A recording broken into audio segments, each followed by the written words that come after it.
Today I'm going to show you how to install the solar panel for your automated blinds. If you purchased our MySmartBlinds automation kit, watch the kit installation tutorial here. Installing your solar panel is quick and simple.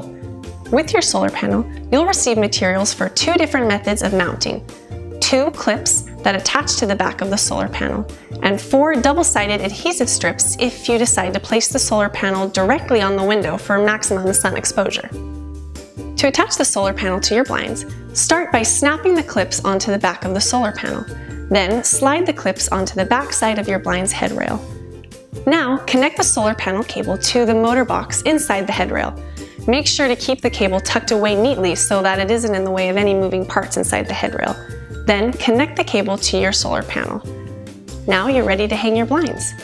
If you need to adjust the height of your solar panel, simply pull down on the clips until the solar panel is in your desired location. If you will be adhering your solar panel directly to the window, wipe all 4 corners of the solar panel along with the space on the window where the solar panel will be placed with the included alcohol wipe. Then use the included double-sided adhesive tape to mount the solar panel onto the window. That's it! You're done! To make sure that your solar panel is working properly and powering your blinds, simply open up the MySmartBlinds app. The sun icon next to the blind name means that your solar panel is connected and charging. If you like this video, give us a thumbs up and comment below if you have any questions about ordering, measuring, or installing your new blinds.